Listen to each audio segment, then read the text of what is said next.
Time now to get the backstory, our behind-the-scenes look at how a story comes together and how it fits into our bigger picture. And tonight we're taking a look at an NBC News investigation that's helping to very much change how unclaimed bodies are used for medical research. We've told you about this investigation before, NBC News finding that the University of North Texas Health Science Center was making big business, essentially, out of hundreds of these unclaimed bodies, basically cutting up corpses, leasing them out for medical research without permission from a lot of those people's family members. Sometimes it was still happening as families were still frantically looking for answers about their loved ones. Here's what some of them told our Liz Kreutz. I don't believe they tried to find us. I don't believe they did. You can find people. We were completely failed by the entire system.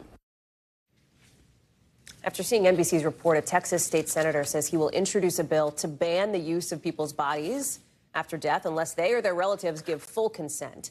Speaking exclusively to NBC News, Tam Parker says he was outraged and disgusted to learn what was happening.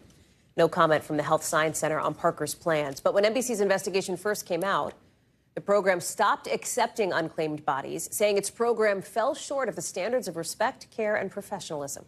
Jon Schuppe is one of the reporters who worked on this blockbuster investigation. And, John, we're so glad to have you with us now. Thank you very much for taking us behind the scenes as to how this came together. Well, it began actually more than a year ago when we started working on an investigation into the use of unclaimed bodies in Mississippi. And while we were investigating how authorities in Mississippi were disposing of bodies in paupers' graves without their families knowing, we had a hunch that turned out to be true, that this was going to be something that isn't just happening in one particular place. This was not a one-off.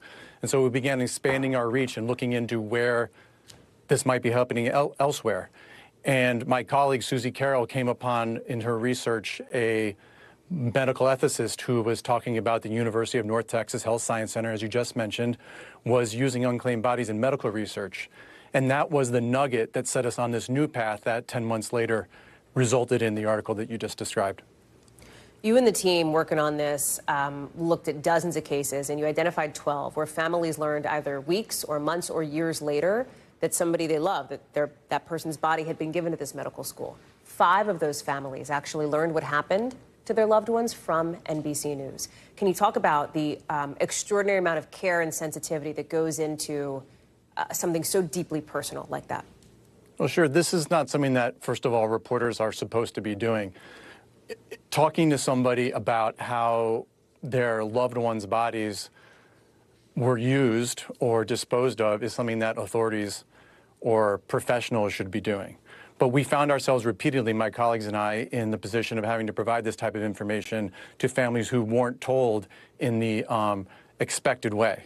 And so in Texas, my colleague Mike Kixenbaugh and I ended up talking to several families whose loved ones, without their knowing, had died, and then their bodies had been used for medical research. And going into these conversations, reaching out to these families to find out what they knew, we didn't know exactly whether they knew the people were dead, whether they knew their loved ones had been used in any way. And so we had to approach the situation very delicately. And in one case, I talked to the family of Victor Honey, including Kimberly Patman, who you just included some of the interview that we had with her.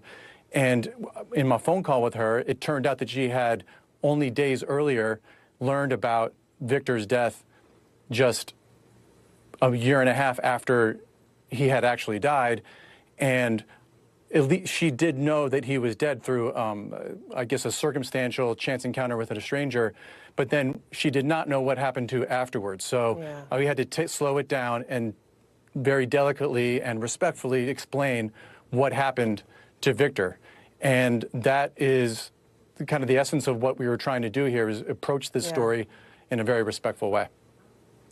When you were reporting out this story, because as you say, this was months and months and months in the making here, and I think that folks will remember on this show, we covered that other series, Lost Rights, of course, the one in Mississippi you mentioned. As you guys worked on all of this, it sounded like the Health Science Center was sort of defending it throughout the process right up until the last minute, I think, when they got word that NBC News was preparing to publish this, right? That's right. What happened was, for months, the Health Science Center knew what we were working on and was telling us that defending their practices and saying that the use of unclaimed bodies was part of a process that was necessary to advance medical knowledge and to help train our next generation of doctors. But on a Friday evening, days before we were going to publish our story, they announced that they were suspending the program and firing the people who led it. And we had to put together a story that reflected their response. And in a way, we knew that we had not only the Health Science Center saying that it acknowledging that what it was doing was wrong. Jon Schuppe, it is just impactful and important reporting. We're so glad that you're giving us a look at how that all came together and what that process was like. Thank you so much, Jon. It's good to see you. And of course, we commend folks to read that series on NBCnews.com. Thanks for watching. Stay updated about breaking news and top stories on the NBC News app or follow us on social media.